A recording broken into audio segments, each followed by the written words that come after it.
Kalau dipikir-pikir umat Islam itu bersih ya. Makanya dibilang kalau sampai insya Allah ya, ini kalimatnya kalau sampai ada Muslim masuk neraka itu berarti sudah luar biasa, luar biasa sudah.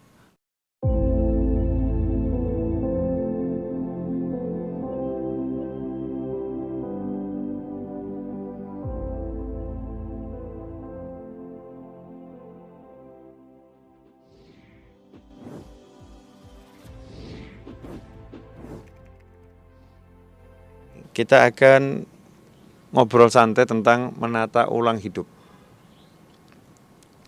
Menata ulang hidup. Kenapa hidup perlu ditata ulang? Karena ada kata Idul Fitri, Idul Adha. Id ini kembali ya,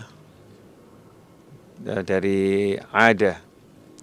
Idul Fitri hari raya kembali fitrah. Ini hari raya kembali ke pengorbanan, Idul Adha. Jadi ada memang hari-hari di mana kita kembali menjadi seperti bayi. Orang yang puasa 30 hari atau 29 hari di bulan suci Ramadan, 1 bulan penuh, ibadahnya betul, nanti hari raya dia kembali ke fitrah. Berarti puasa ini menata ulang kembali diri, menata diri. Biar diriset sesuai dengan pabrikannya. Nah, tubuh kita ini harus kita riset sesuai fungsinya. Fungsinya tubuh kita ini adalah untuk wa ma khalaqtul jinna wal insa illa liya'budun. Tidak aku ciptakan jin dan manusia kecuali untuk mengabdi kepadaku, untuk mengenalku, untuk menghamba kepadaku. Ya, itu tujuannya kita diciptakan. Allah sendiri yang menjelaskan.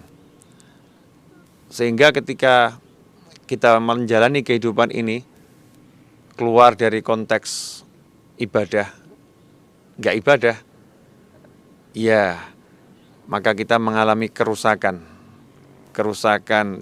rohani dan kerusakan jasmani. Maka perlu dibawa bengkel ya, yang pesok-pesok, penyok-penyok di jasmani kita, di rohani kita ini perlu dibawa bengkel untuk dibetulkan, dibenarkan kembali, dijadikan seperti baru lahir, suci, bersih dan lain sebagainya. Dan alhamdulillah Allah siapkan bengkel itu, ada bengkel tahunan, ya, ada bengkel harian, ada bengkel mingguan, ada bengkel bulanan.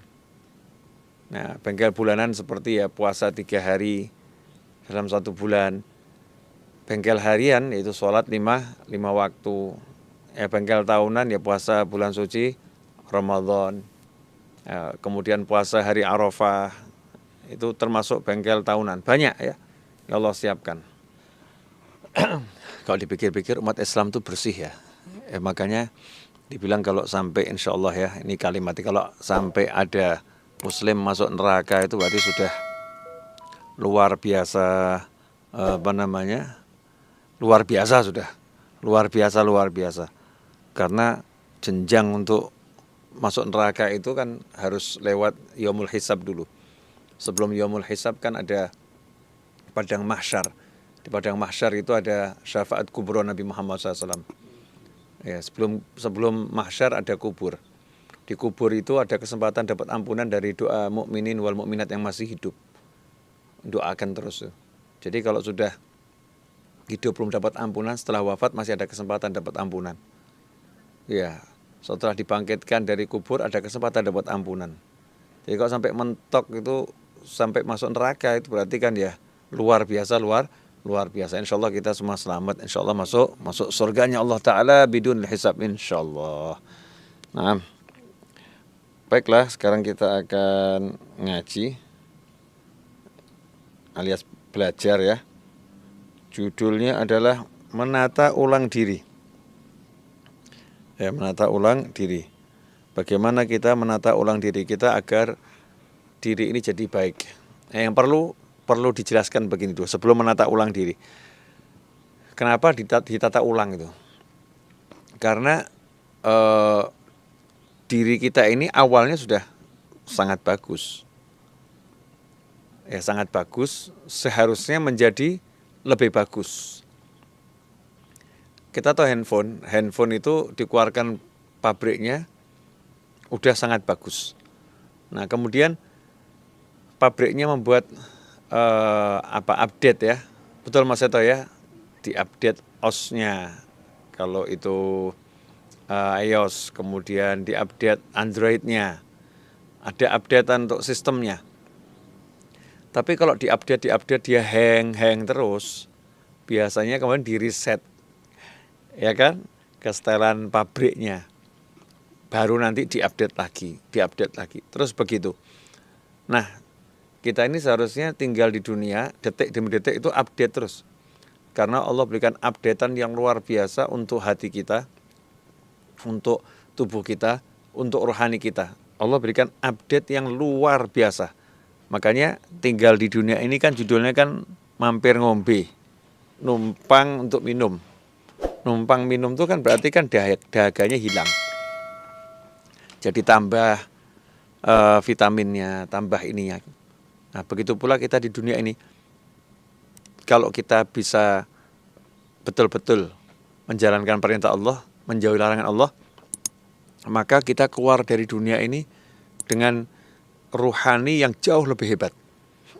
Yang jauh lebih hebat. Yang jauh lebih sakti kalau kata orang ya. Jauh lebih sakti. Nah, sayangnya kita kan bukannya update, tapi downgrade. Betul istilah Mas Seto. Ini saya takut salah istilah teknis gini.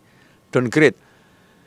Dari Android 12 turun Android 11. Android 12 kan isunya udah ada ya. Android 11 turun ke Android 10. Android 10 turun ke Android 9. Android 9 turun ke Android 8. Jelly Bean Android 4 ya. Jadi kalau Jelly Bean turun dari Android versi paling awal. Masya Allah, akhirnya tidak bisa diinstal aplikasi-aplikasi yang bagus. Ya, sehingga ketika dikasih aplikasi yang bagus, hang. Akhirnya handphone yang harganya 30 juta jadi bodoh handphonenya. Handphone yang harga 40 juta jadi bodoh handphonenya. Kenapa? Karena sistemnya downgrade ya. Turun luar biasa. Nggak bisa dipakai untuk aplikasi-aplikasi yang bagus. Nah, tubuh kita ini kan sebetulnya dari alam sono. Kita ini alamnya alam di luar planet kok. Di atasnya planet. Alam terbang. Alam ringan, alam ruh. Dari alam sono. Kemudian dibawa ke alam yang kecil namanya rahim itu. Perut, janin kita jadi janin. Dikeluarkan ke alam bumi. Aslinya yang di dalamnya tubuh ini, di dalamnya fisik ini kan sesuatu yang luar biasa. Nah, kalau kita ini taat, maka ruhnya diupdate di dunia ini. Jadi dunia ini tempat untuk mengupdate ruh. Makanya dikasih dunia. Ya, tempat untuk mengupdate ruh. Nanti kalau di dunia ini kita taat, jalankan ketaatan, tinggalkan kemaksiatan, maka ruhnya terupdate. Nah, paling sudah paling terupdate ruhnya tiap detik. Sehingga punya kemampuan yang luar biasa. Karena itu jangan heran kalau para wali Allah itu punya kemampuan-kemampuan yang nggak masuk di kepala kita, di akal kita nggak masuk.